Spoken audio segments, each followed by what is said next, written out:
Indo British advanced pain clinic నొప్పి మాయం surgery దూరం for appointments 9155515563. Welcome to iDream media.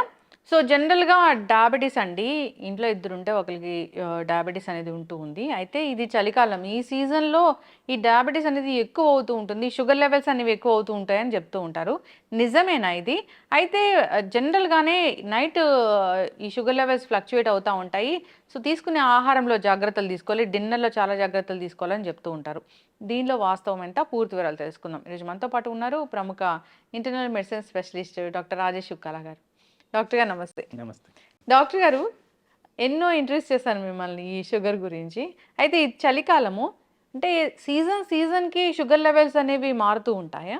చలికాలంలో వాస్తవానికి ఎక్సర్సైజ్ అనేది చాలామంది మానేస్తారు. First thing.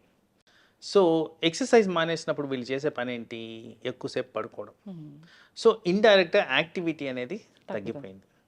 యాక్టివిటీ తగ్గిపోతూ చలికాలంలో కన్జంప్షన్ ఆఫ్ క్యాలరీస్ కూడా ఎక్కువగా ఉంటాయి, ఎందుకంటే ఆ ప్రిఫరెన్స్ అలా ఉంటుంది. సో ఎండాకాలానికి చలికాలానికి డిఫరెన్స్ ఏంటంటే వాటర్ తక్కువ తాగుతాం, సో స్టమక్ ఎంప్టీనెస్ ఎక్కువగా ఉంటుంది. సమ్మర్లో ఎక్కువ వాటర్ తాగుతాం, స్టమక్ ఫుల్నెస్ ఎక్కువ ఉంటుంది. సో ఆ కారణంగా ఇంకొద్దిగా ఎక్కువ తినడం అనేది సహజంగా జరిగే అంశం.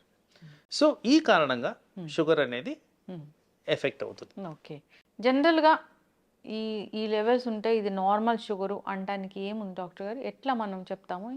సో స్ట్రిక్ట్ గైడెన్స్ ప్రకారం ఒక డయాబెటిక్ పర్సన్కి రికమెండెడ్ లెవెల్స్ ఆర్ 100 ఫాస్టింగ్ అనేది. ఆ ఫాస్టింగ్ అనే బ్లడ్ టెస్ట్ కూడా ఉదయాన్నే 6 నుంచి 7 గంటల మధ్యన చేసుకోవాలి, ఐడియల్గా 6 గంటలప్పుడు చేసుకోవాలి.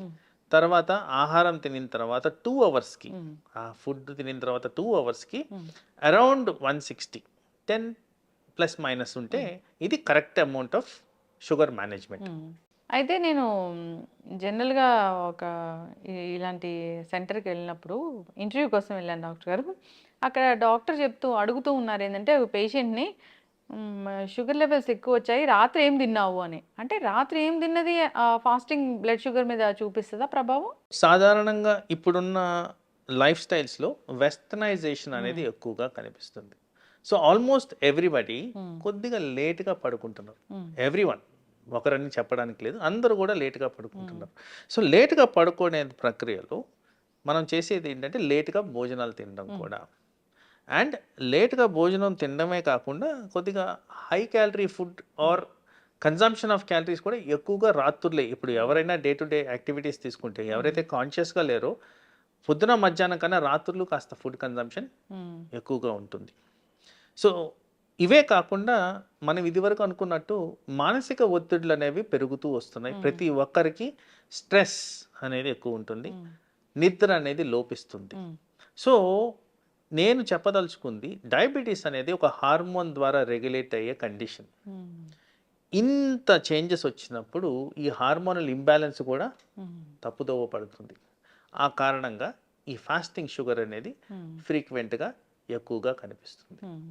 ఓకే, అయితే ఫాస్టింగ్ షుగర్ ఎక్కువగా కనిపిస్తే దాన్ని బేస్ చేసుకొని మందులు రాస్తారా, లేదంటే దానికి కూడా ఏమైనా 24 hours మానిటరింగ్ అట్లా ఉంటుందా డాక్టర్ గారు?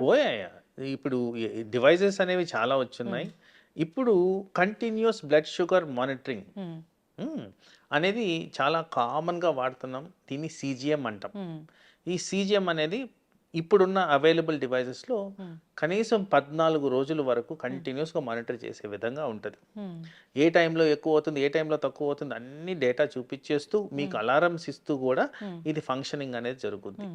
సో అలాంటి దాన్ని డేటా తీసుకొని మేము ఈ లెవెల్స్ అనేవి అడ్జస్ట్ చేయడం జరుగుద్ది. ఈ ఒక్కరోజు పెరిగిందా, 10 రోజులు పెరిగిందా, కంటిన్యూస్గా ఎక్కువ ఉందా అనే దాన్ని బట్టి మనం మెడిసిన్ ఎలా విధంగా అడ్జస్ట్ చేయాలనేది. ఎందుకంటే ఇక్కడ జస్ట్ షుగరే కాదు, అసోసియేటెడ్. ఇప్పుడు సపోజ్ నిద్ర లోపించిన వల్ల షుగర్ పెరిగినప్పుడు నిద్రని టార్గెట్ చేయాలి, కానీ షుగర్ని కాదు టార్గెట్ చేయాల్సింది. సో ఏదైతే టార్గెటెడ్ ప్రాబ్లం ఉందో దాన్ని ఓరియంటెడ్గా ట్రీట్మెంట్ అనేది జరుగుతుంది. ఏది దీన్ని ట్రిగర్ చేస్తుంది అనేది దాని బేస్డ్, దాన్ని తగ్గించుకుంటే షుగర్ అనేది కంట్రోల్. అంటే జనరల్గా ఇప్పుడు మరి శీతాకాలంలో ఎక్కువగా షుగర్ లెవెల్స్ అనేవి ఫ్లక్చువేట్ అవుతూ ఉంటాయి, పెరుగుతూ ఉంటాయి అన్నప్పుడు జాగ్రత్తలు ఏం చెప్తారు డాక్టర్ గారు? సో మీ డైలీ యాక్టివిటీ ఏదైతే మేము రికమెండ్ చేస్తుంటామో అవి స్టాప్ చేయొద్దు. That is the first thing. సరే ఇప్పుడు మీరు సంవత్సరం పొడుగుతా చేసి 2-3 నెలలు మానేసినప్పుడు మీ క్యాలరీ బర్నింగ్ కెపాసిటీ తగ్గినట్టే కదా. అవును. సో దాని కారణంగా షుగర్ అనేది ఉమ్, వేరియేషన్స్ అనేవి వస్తున్నాయి కదా. తర్వాత కన్జంప్షన్ కూడా పెరుగుతుంది కదా. సో ఇవి కాకుండా ఆ న్యూట్రాలిటీ మెయింటైన్ చేస్తే ఆల్వేస్ ఐడియల్. ఎందుకంటే ఈ వింటర్ సీజన్ అన్నప్పుడు ఒక 4 months ఉందనుకున్నాం మ్యాక్సిమం ఎక్స్టెన్షన్. మరి 4 months is a bigger chunk. అంటే ఆ పీరియడ్ అనేది చాలా పెద్ద పీరియడ్. 4 months పీరియడ్ని రిలాక్సేషన్గా తీసుకోవడానికే లేదు. లేదు. ఒకరోజు ఏదో ఒక పూటనో అంటే అది వేరు, కానీ మరి 120 రోజులు అంటే చాలా ఎక్కువగా స్పాన్. అందుకో బాడీ మీద స్ట్రెస్ ఎక్కువ ఉంటుంది, అవయాలు ఎఫెక్ట్ అవ్వడం జరుగుద్ది. పర్టికులర్గా ఆ సీజన్లో కొద్దిగా ఈ స్ట్రోక్లు, హార్ట్ అటాక్లు వచ్చేదానికి ఆస్కారం ఉంది. ఓకే. డయాబెటీస్ వల్ల కూడా స్ట్రోక్ వస్తుందా? ఓ 100%. 100%. Diabetes is the commonest reason for heart attacks in India. Commonest reason. So ఎక్కువ శాతం హార్ట్ అటాక్స్ని మనం అనలిటికల్గా తీసుకుంటే డయాబెటిక్ రిలేటెడే ఉంటున్నాయి. ఏం జరుగుతుంది డాక్టర్ గారు? ఇప్పుడు షుగర్ ఎక్కువైంది, అది హార్ట్ మీద ఎట్లా సో జరుగుతుంది అసలు? వీటన్నిటికీ ప్రైమరీ కారణం కొలెస్ట్రాల్ లెవెల్స్. ఎప్పుడైతే క్యాలరీస్ పెరుగుతున్నాయి అంటున్నానో ఆ ఎక్సెస్ అమౌంట్ ఆఫ్ క్యాలరీస్ ఏమవుతుంది బాడీలో ఫ్యాట్ రూపంలో తయారవుతుంది. కొలెస్ట్రాల్ అంటే ఏంటి? ఫ్యాటే. సో ఆ ఫ్యాట్ కారణంగా ఈ రక్తనాళాల్లో బ్లడ్ సరఫరా ఆగిపోవడం, ఆ కారణంగా బ్లడ్ సప్లై ఎక్కడైతే లోపిస్తుందో పర్టికులర్గా బ్రెయిన్ అండ్ హార్ట్కి ఎఫెక్ట్ అయ్యి స్ట్రోక్ అనేది వచ్చేదానికి ఆస్కారం ఉంది. ఇండైరెక్ట్గా చూసుకుంటే ఈ హై షుగర్ లెవెల్స్ వల్లే ఇదంతా జరుగుతుందని సైంటిఫిక్ రుజువులు ఉన్నాయి. ఓకే డాక్టర్ గారు, ఇప్పుడు ఎవరైనా ఈ షుగర్ టాబ్లెట్స్ రాసినప్పుడు షుగర్ ఉన్న వాళ్ళకి బిఫోర్ ఫుడ్, ఆఫ్టర్ ఫుడ్ అలా ఇస్తూ ఉంటారు డాక్టర్స్. కొందరు బిఫోర్ ఫుడ్ తీసుకుంటే మాకు పడట్లేదు, ఆఫ్టర్ ఫుడ్ తీసుకుంటామని తీసుకుంటూ ఉంటారు. అది మంచిదేనా అండి? సో ఐడియల్గా ఇది customisation to the patient need మీరు చెప్పే థింగ్. సో ఐడియల్గా ఎప్పుడన్నా ఒక సబ్స్టెన్స్ మనం ఒక దాన్ని కంట్రోల్ చేయడానికి ఇవ్వాలి అంటే బిఫోర్ ఫుడ్ అనేది ఇంపార్టెంట్. ఎందుకంటే అది జీర్ణమయ్యి ఈ షుగర్ లెవెల్స్ స్పైక్ అయ్యే లోపలే అది కూడా ఎఫెక్టివ్గా పనిచేయడం అనేది ఇంపార్టెంట్. సో ఐడియల్గా always sugar tablets before food అనేది ఉండాల్సిన అవసరం ఉంది. అది 10 నిమిషాల 30 నిమిషాలు అనేది డాక్టర్ గారు నిర్దేశిస్తారు. తర్వాత ఎవరికన్నా ఈ జీర్ణాశయానికి సంబంధించిన ప్రాబ్లమ్స్ ఉన్నప్పుడు దాన్ని ఎలా కస్టమైజ్ చేసుకోవాలో వాళ్ళ సూచనల సలహాల మేరకు ఫాలో అయితే సరిపోతుంది. ఎస్. కానీ అయితే చాలా పెద్ద మీ మీద కంప్లైంట్ ఏముంటుందండి డాక్టర్స్ మీద? నాకు షుగర్ వచ్చింది, కానీ డాక్టర్ గారు ఏమో నాకు ఇన్ని టాబ్లెట్ రాశారు, ఓన్లీ ఒక షుగర్ టాబ్లెట్ రాస్తే సరిపోతుంది కదా, కొలెస్ట్రాల్ రాశారు, మల్టీవిటమిన్ రాశారు, ఇలాంటివన్నీ ఎందుకు రాశారు అని అంటూ ఉంటారు. ఎందుకు డాక్టర్ గారు? డయాబెటీస్ అనేది ఒక షుగర్కి సంబంధించిన వ్యాధే కాదు, పలు అవయాల్ని ఎఫెక్ట్ చేసే వ్యాధి అది. అండ్ నేను ఇదివరకు చెప్పినట్టు హార్మోనల్ ఇంబ్యాలెన్స్ కారణంగా వచ్చేదే ఇది. డయాబెటీస్ రాకముందు జరిగే అంశం ఏంటంటే పర్టికులర్గా టైప్ 2 డయాబెటీస్లో ఉబకాయం అనేది ఆల్రెడీ ఎస్టాబ్లిష్డ్. ఉబకాయం అనగా మెజారిటీ ఆఫ్ పేషెంట్స్లో ఫ్యాట్ కాన్సన్ట్రేషన్ పెరిగితేనే వచ్చేది ఉబకాయం. సో డైరెక్ట్గా ఊబకాయం గురించి మాట్లాడితే ఈ కొలెస్ట్రాల్స్ పెరిగిన దాని కారణంగా ఫ్యాటీ లివర్ అనేది వస్తుంది. అథెరోస్క్లెరోటిక్ బ్లాక్స్ అంటాం, ఏదైతే రక్తనాళాలు బ్లాక్స్ అంటామో ఆ బ్లాక్స్ అనేవి కనపడతాయి. ఆ బ్లాక్స్ ఎక్కడైనా రావచ్చు కండిషన్ బట్టి. అందుకోసం అన్నిటికీ ప్రివెంటివ్గా డయాబెటీస్ని షుగర్ కిందే కన్సిడర్ చేయకుండా డయాబెటీస్ వల్ల వచ్చే ఎండ్ ఆర్గన్ డ్యామేజ్ ప్రివెన్షనే ఇప్పుడు మేము ఫోకస్ చేస్తున్నది. ప్రథమంగా దీంట్లో హార్ట్ అటాక్స్ రాకుండా మేజర్గా కన్సర్న్ చూపిస్తున్నాం, ఎందుకంటే highest amount of diabetic heart disease ఎక్కువగా ఉంది. అలాగే డయాబెటీస్ ద్వారా కిడ్నీలు ఎఫెక్ట్ అవుతాయి, లివర్ ఎఫెక్ట్ అవుతుంది, బ్రెయిన్ ఎఫెక్ట్ అవుతుంది, కళ్ళు ఎఫెక్ట్ అవుతాయి. వీటిలన్నింటినీ కవర్ చేస్తూ మెడిసిన్స్ ఇవ్వాలి కాబట్టి పలు రకాల మెడిసిన్స్ ఇవ్వడం జరుగుద్ది. అది కూడా పేషెంట్ కండిషన్ బట్టి. ప్రతి ఒక్కరికి అన్ని మందులు రాయడం జరగదు, కానీ సాధారణంగా ఎవరికైతే సరిగ్గా కంట్రోల్ ఉండదో, ఎవరికైతే అవయాలు ఎఫెక్ట్ అవుతున్నాయో వాళ్ళల్లోనే నంబర్ ఆఫ్ టాబ్లెట్స్ పెరిగేదానికి ఆస్కారం ఉంటుందండి. ఎస్. అయితే డాక్టర్ గారు, చాలామంది డైట్తోని మేము డయాబెటీస్ తగ్గిస్తాము అంటున్నారు. చాలా వీడియోస్ నేను కూడా చేశాను ఈ డైట్ చెప్పే వాళ్ళతోని. నిజమేనా అండి డైట్తోని డయాబెటీస్ అనేది? దాంట్లో రాకెట్ సైన్స్ లేదు కదండి, ఇట్స్ కామన్ సెన్స్. మనము ఈ షుగర్ ప్రొడ్యూసింగ్ సబ్స్టెన్సెస్ తినకపోతే ఇంకా షుగర్కి ఎందుకు మనం ట్రీట్మెంట్ ఇవ్వాలి? అది దాంట్లో పెద్ద నాకు ఆశ్చర్యం కూడా లేదండి. బేసిక్లీ మీరు షుగర్ డిప్రైవ్డ్ ఫుడ్ కానీ తింటే మీకు మెడిసిన్ అవసరం పడదు. Okay. So as it is ఇప్పుడు ఒక ఫ్యాట్ కంటెంట్ తిందాం అనుకోండి, ఫ్యాట్ ఒక్కటే తిన్నప్పుడు మీకు షుగర్ లెవెల్స్ పైకే కావు.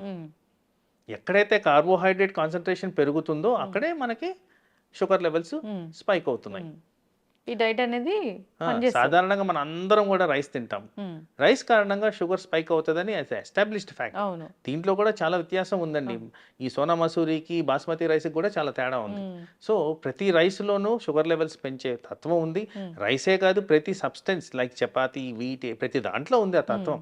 సో అందుకోసం మనం తినే కన్జంప్షన్ ఎంత ఉంది, మన బాడీలో ఎలా ఇన్సులిన్ సెక్రీట్ అవుతుంది, ఇలాంటి వాటి కారణంగానే ఈ షుగర్ అనేది రెగ్యులేట్ అవుతుంది. సో ఇది రెడ్యూస్ చేస్తున్నారంటే ఆఫ్ కోర్స్ వాళ్ళు కానీ కార్బోహైడ్రేట్స్ మానిపిస్తే అవసరం ఉండదు, దాంట్లో పెద్ద డిస్కషన్ లేదు కదండి. ఓకే. అంటే సైంటిఫికల్గా అది ప్రూవెన్ అయిందా లేదా అట్లేం లేదు. డయాబెటీస్ ఉన్న వాళ్ళు డైట్ కూడా పాటిస్తూ మందులు వాడాల్సిందేనా? అంటే కార్బోహైడ్రేట్స్ తినకపోతే మందులు వాడాల్సి వస్తుంది. మరి అది కార్బోహైడ్రేట్ రిలేటెడే ఉంటుంది అది. అది చాలా అంటే కన్ఫ్యూజన్ ఉంది డాక్టర్ గారు. ఈ డైట్ తీసుకోమంటారు, డయాబెటీస్ తగ్గిస్తామంటున్నారు. ఒకవైపు డాక్టర్లు ఏమో మందులు కూడా వాడాలి, ఈ డైట్ కూడా పాటించాలని చెప్తారు. ఇప్పుడు నేను మీకు ఎగ్జాంపుల్ చెప్పాను. ఇప్పుడు ఓన్లీ ఫ్యాట్ తినమని చెప్తాను.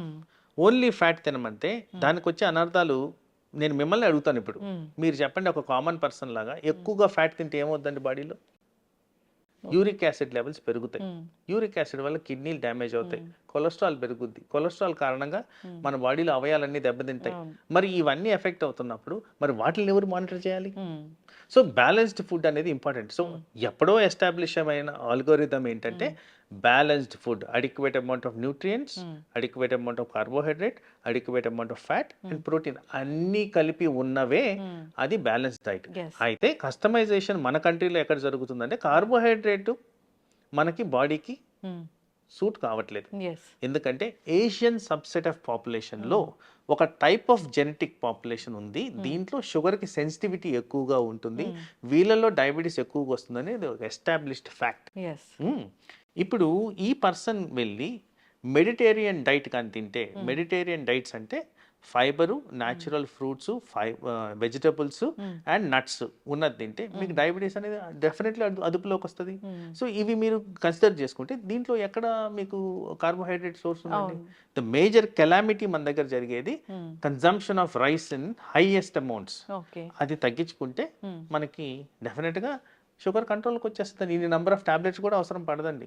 So rice related components or carbohydrate components కానీ తగ్గించుకో విధంగా మనం డైట్ ప్లాన్ చేసుకుంటే డెఫినెట్గా మీకు డయాబెటిక్ అండర్ కంట్రోల్ వస్తుంది. ఓకే డాక్టర్ గారు, ఇన్నేళ్ళ ఎక్స్పీరియన్స్ మీది, ఎంతో మంది పేషెంట్స్ని చూసుంటారు.